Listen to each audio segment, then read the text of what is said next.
Assalamualaikum warahmatullahi wabarakatuh. Bismillahirrahmanirrahim. Alhamdulillah, kita masih diberi kesehatan dan juga kesempatan oleh Allah Subhanahu wa taala sehingga kita bisa berjumpa kembali dalam kegiatan ngaji kitab Qurratul Uyun. Kitab ini penting dibahas, penting dikaji, dan penting dipelajari sebagai bekal. Buat siapa ya? Buat kita semua ketika kita itu nanti berkeluarga atau nikah.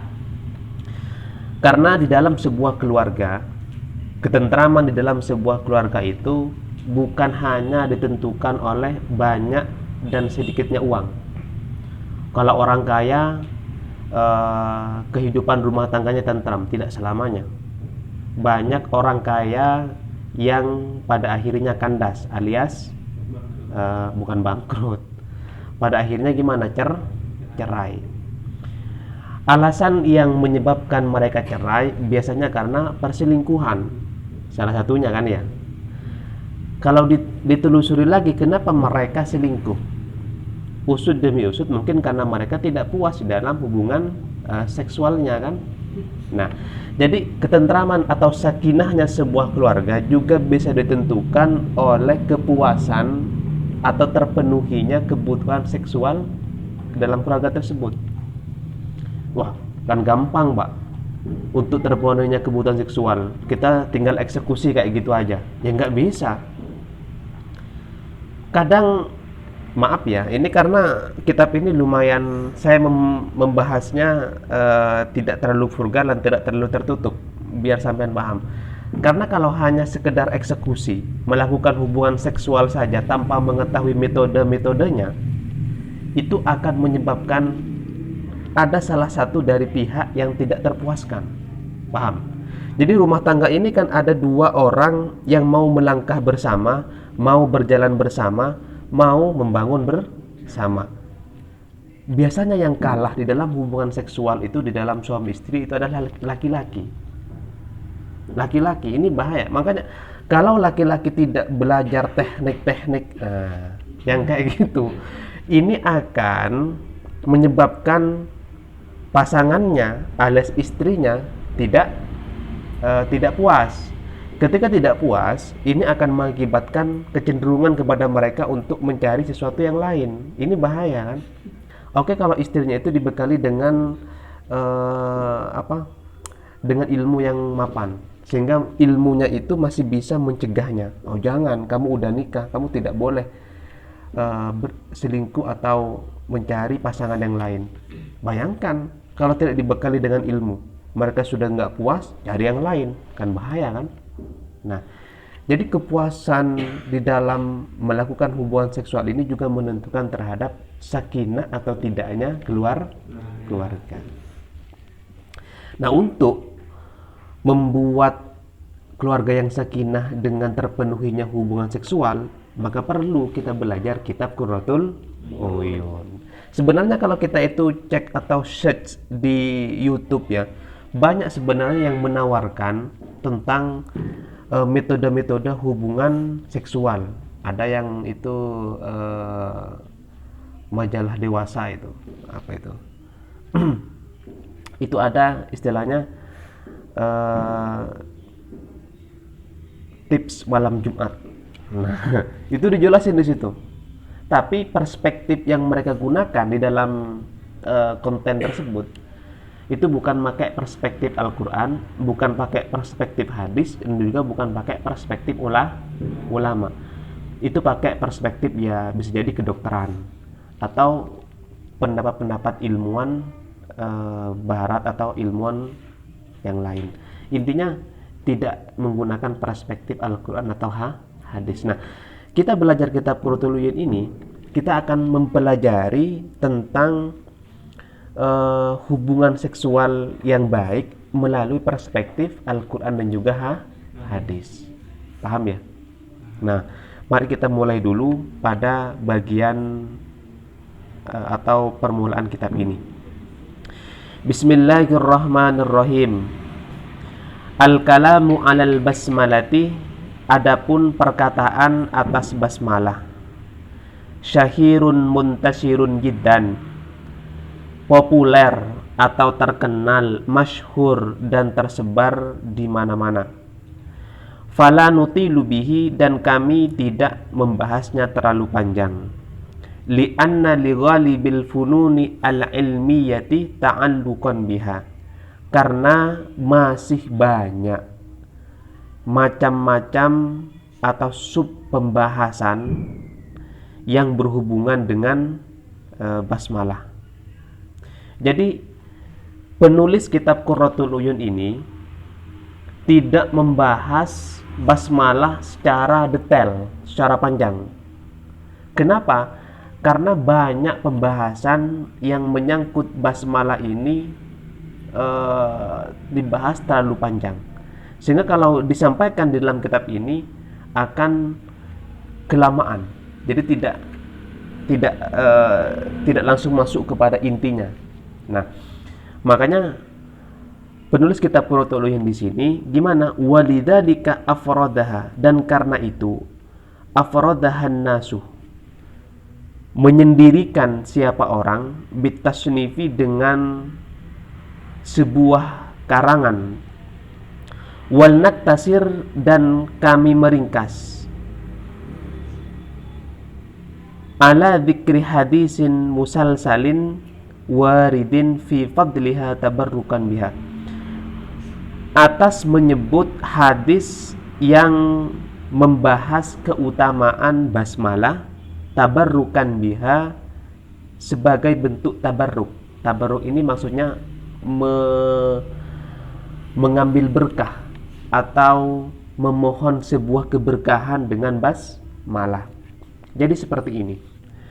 Pembahasan basmalah tidak dibahas terlalu panjang di dalam kitab ini karena masih banyak sub-sub bahasan yang membahas tentang masalah basmalah.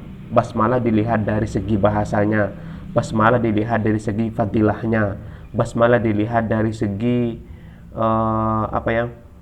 dari segi hadisnya, basmalah dilihat dari segi tafsirnya dan lain sebagainya. Itu banyak sekali tentang sub-sub basmalah. Maka dari itu, biasanya orang yang mau membahas tentang masalah basmalah ini, bismillahirrahmanirrahim, itu biasanya nulisnya pakai kitab tersendiri. Artinya dia nulis kitab yang memang khusus untuk bahas basmalah. Nah, tapi penulis kitab Qurratul Uyun di sini hanya membahas sedikit saja, dengan apa? Dengan cara mengutip hadis yang ada di yang ada di kitab ini. Mari kita lihat itu kutipan hadis yang ditulis dalam kitab ini. Itu di bawah itu. Man qara'ah bismillahirrahmanirrahim, barang siapa yang membaca bismillahirrahmanirrahim, muttasilatan bifatihatil kitabih, disertai membaca Al-Fatihah marratan wahidatan, satu kali.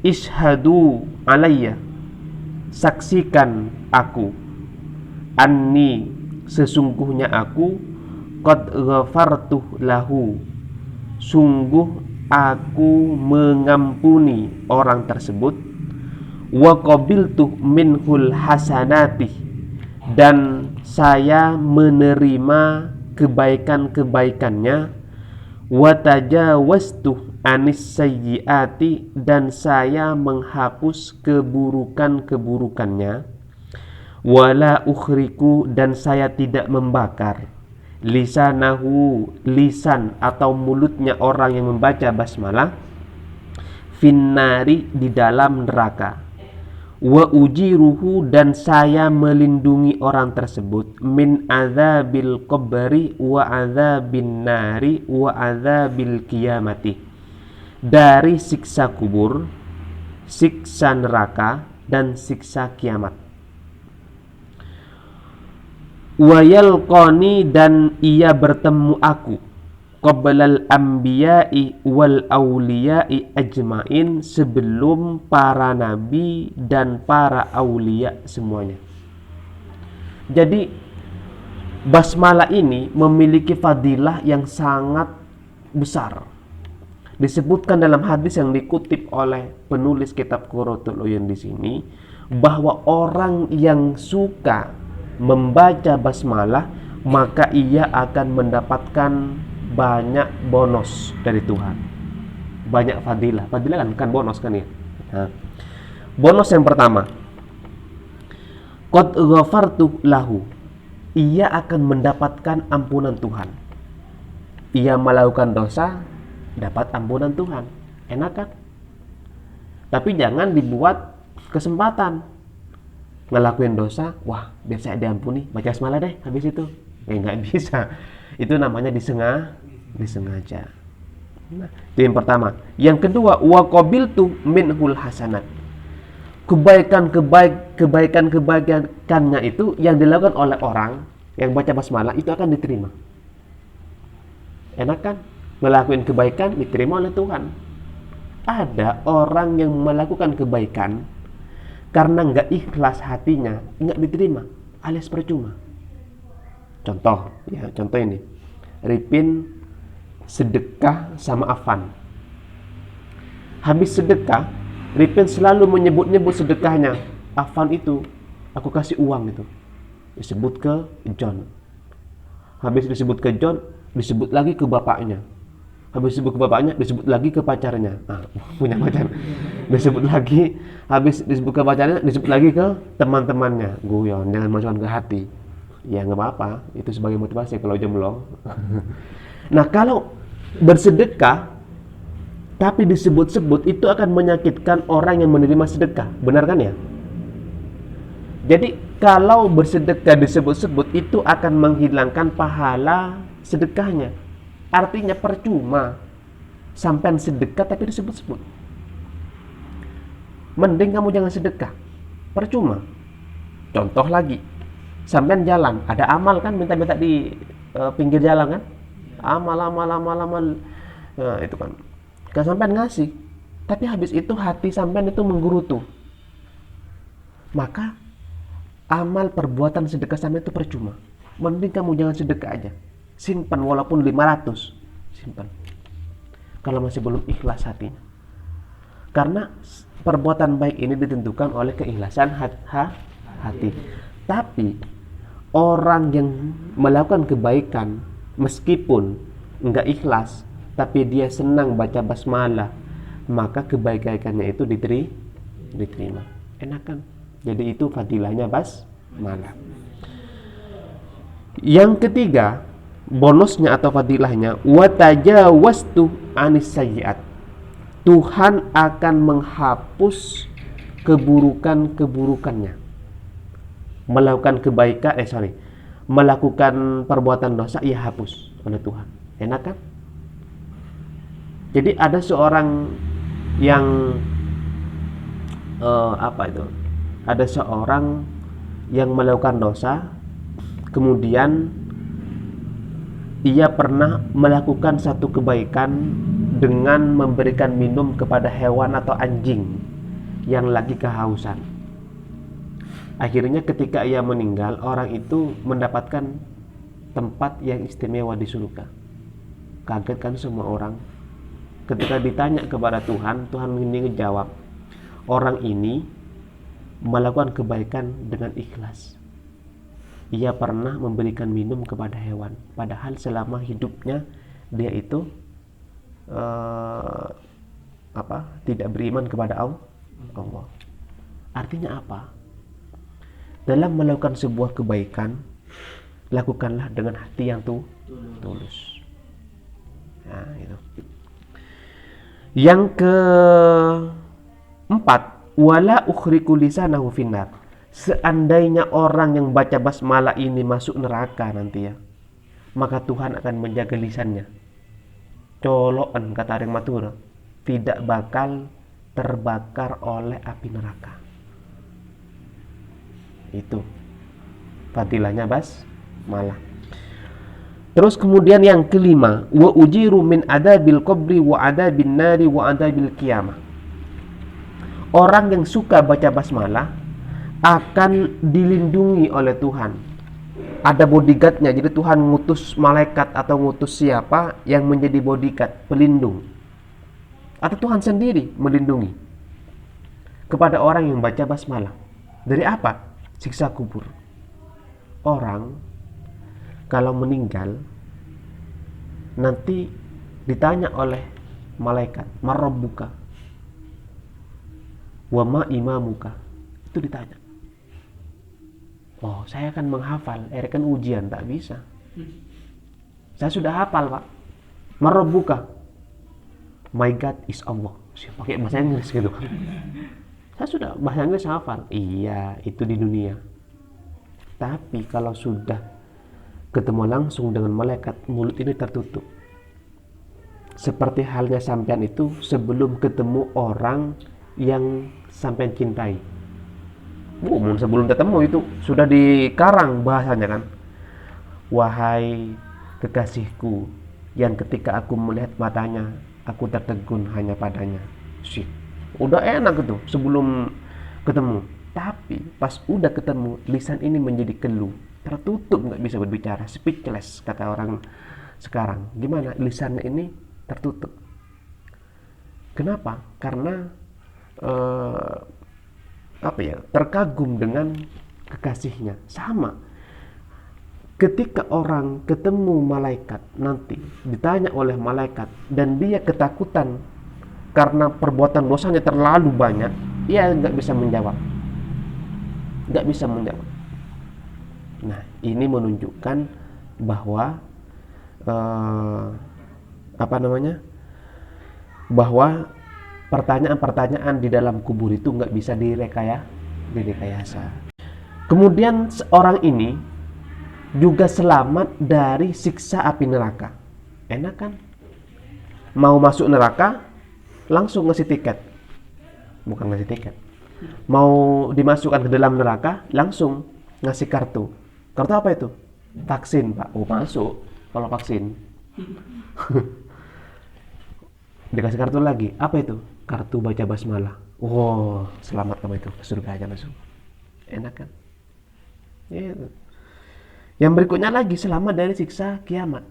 Nanti ini orang yang udah mati, ya, yang udah mati, ini akan dibangkitkan lagi, namanya Yaumul Ba'si, hari kebangkitan. Dibangkitkan dari kuburnya, dan orang yang bangkit dari kuburnya itu termasuk orang yang selamat. Dari apa? Dari siksa kiamat. Orang yang nggak selamat dari siksa kiamat, orang yang sampai dihidupkan, maksudnya sampai cepokkah peristiwa kiamat.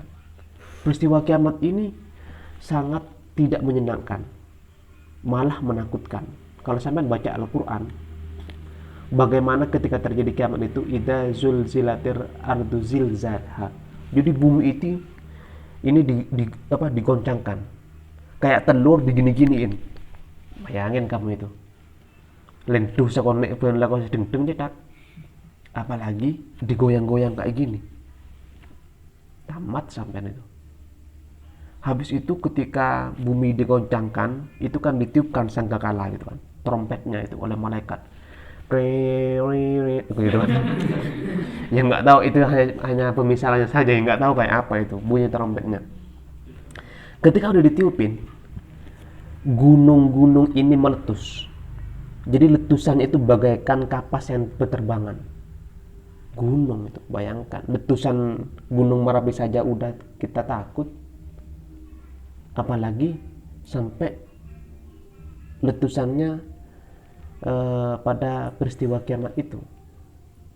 Pokoknya kita nggak bisa membayangkan begitu dahsyatnya kiamat ini.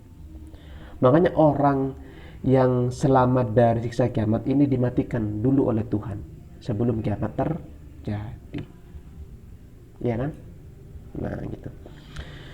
Kemudian bonus yang terakhir, wa yalqani qablal anbiya'i wal awliya. Jadi orang ini nanti ketemu Tuhan sebelum nabi dan para wali Allah. Lumayan kan? Kayak Ada presiden, Ripin tiba-tiba dipersilahkan duluan sebelum pejabat-pejabat yang lain ketemu presiden. Ngeri kan? Pejabat-pejabatnya itu akan melirik. Siapa ini orang ini? Dikenal enggak, tapi kok dipanggil dulu oleh presiden? Nah, ini ya, jadi keistimewaannya membaca basmalah.